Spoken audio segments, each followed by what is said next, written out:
You were born in Glasgow, that's right? Yes, All right, and many, many years ago. many years ago, okay.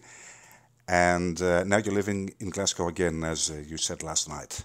Yeah, So, your inspirations from your father, I think he was a singer too. yeah, that's right. And tell me how it all began. With the help from your father, or did you meet any special artists in particular? How did it all begin? I didn't meet anyone in particular. What happened was my father was a singer when I was a baby, and so I kind of grew up with him singing to me, and I started to sing, and then I sung with him at some places, and then as I left school, I kind of knew that that was what I wanted to do, and so I went out and joined band, and decided that wasn't the kind of singing I wanted to do. And so then I formed a band with my writing partner, Stuart McKillop. And we played in that band for a couple of years. And then we formed another band called Cado Bell with some musicians from another Glasgow band called Up. And we were called Joe Cool, and we formed a band together called Cado Bell, and that became quite a popular band in Britain. Great. And then we split up, and everyone went off and did all their own things with other musicians and other creative projects. And I then went off to Ireland, did some work there, and then came back and started working with Mike. So it was all kind of just working away, doing different things, enjoying what How I was was doing. the experience with Mike Oldfield? Do you still keep in touch with him? I haven't spoken to Mike for ages, but he's at the other side of the world, so it's not Oh, surprising. Uh, actually, I was in touch with his sister the other day. Funnily enough, I sent a message to her for something that she had posted. Um, we worked intensely for about 4 years, recording, writing, touring. It was a fantastic experience. Some fantastic musicians worked with the various groupings of the band in that time. very And nice. I've kept in touch with lots of them, and I've worked over the years with lots of them in different projects I've been doing. And the new album that's going to be out later this year, I've got Tim Rennick playing guitar on a couple of the tracks, which is great because Tim and I go way back to, I think, the second Michael Field band that I worked with, where Tim was one of the guitarists. And so, yeah, we kind of, we all live in different places now, but we kind of sporadically keep touch. Some people I'm in touch with more than others just because of, like, Rick Fenn lives in Australia now, so we Hmm. don't get in touch much. But um, yeah, whenever we're around in the same place, generally somebody sort of gets in touch, and if we can, we try and meet up. Nice, very nice. Maggie, after all these years, which would you say is your favorite song ever that you have I, recorded? I couldn't say, because I couldn't choose. It's like my children. I think I said that last night. Hmm. They all have different meanings, and they all mean different things at different times. You know, um, I haven't got a favourite of all the songs. I don't think at all. It's usually the newest song that I've written is the favourite for that moment, and then that moves on. That's not to say that I don't appreciate the lives that a lot of the songs have had. Obviously, things like Moonlight Shadow, Foreign Affair, Family Man, to France, they've all had very Okay. long lives, and they all have different feels and meanings for me.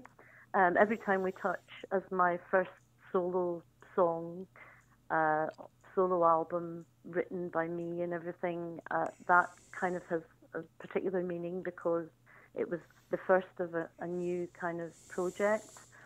And people really like that too, which is great. I mean, I'm just very fortunate to have sung some really fantastic songs and to have written some really good songs as well. What would you say are your favorite artists? Do you have an artist that you might say is your favorite of all time, or you have been inspired by someone? What do you listen to at home, let's say, when you're free time? When you have free time. Well, at the moment, I haven't been listening to anything because I don't listen to other music when I'm writing for an album because I don't want to be distracted. Hmm. So I try not to listen to anything. But people that I admire and Hmm. love, people like John Martin, um, Neil Finn from Crowded House. I think he's one of the best writers ever. I absolutely love everything he does. And the Finn Brothers albums are stunningly beautiful. Who else? Ugh, anyone current? Lots of people. I mean, I love that Happy song. Every time I hear that, it just puts you in such a great mood. I heard about a Christmas album last night. Is that true? Yes, for years I've wanted to do one, and for a long time it was a sort of standards one, you know, with orchestra and everything. And every time I would think about doing it, somebody else, like Rod Stewart or something, would put out this amazing album that there wasn't any point in sort of doing your own. And then because we were working up in the hills, and we were very much dominated by the weather, the snow and whatever, as to how we could get in and out of the studio at the time. We thought, let's do a Christmas album now. Oh. And it's in the right time of year, because normally people make their Christmas albums kind of when it's spring and summer, which always seemed a bit weird to me. So we made it in the winter, in January, February, and it was very snowy, and it was just the right kind of mood. Okay, we'll be looking forward for that then, Maggie. And it's interesting. It's got lots of different things like Christmas carols, old medieval kind of church songs, and the 50s kind of chestnuts roasting by the open fire, that kind of thing. So it's an interesting album. It was really good fun to make.